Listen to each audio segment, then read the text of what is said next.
All right, welcome back. Here we are. We went out and we found a couple houses and explored those, and Joy said, "Pop, let's make a fishing video." I said, all right, so we were going to head back up and go to Clinton Lake up there, and we were on our way back and we saw a sign, and it said what? What lake we at, Joy? Richmond Lake. Richmond Lake, down here in Anderson County. So we stopped by a bait store, grabbed some bait, asked them, you know, how the fishing was out here, and she kind of looked at me and said, well, you might catch some catfish, so, well, we'll see. You know, it's a windy day, so I apologize for the wind noise on the video. So, Joey, what are we going to try to catch out here today? Does it matter? Bluegill, catfish, bass? Anything. What are we using for bait? Wormies. What kind of worms? Wormies. Night crawlers. Wormies. All right, folks, we're going to have our back towards you. It's so windy, I got the camera rigged up to the car to keep it from falling over. So anyway, without further ado, Joey and I are going to try our luck out here at Richmond Lake and see if we can catch some fish. We're just going to catch and release. So, keep track of the time. Last time we did a fishing video, the camera shut off. I caught a nice size, was it a bass? Yeah. This was a bass. You know, it was a bass nonetheless. But we didn't get it recorded because the video went off. And Joey tried to let me know, said, hey, the camera was being, you know, it's a new camera, I don't know. And so anyway, here we go. We'll try our luck. So sorry for the backs. And remember, what do we got to do, Joey? We got to hit, do what? Like and subscribe. Like and subscribe, people. Whoa. That was a nice. All right, let's just relax now, bud. What time is it? That's 1:27. All right. So watch that.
Camera has it.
Okay.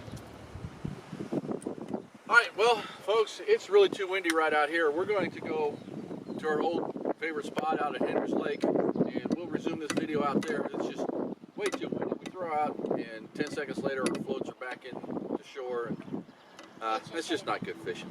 So anyway, we're going to cut this off, and we'll be right back.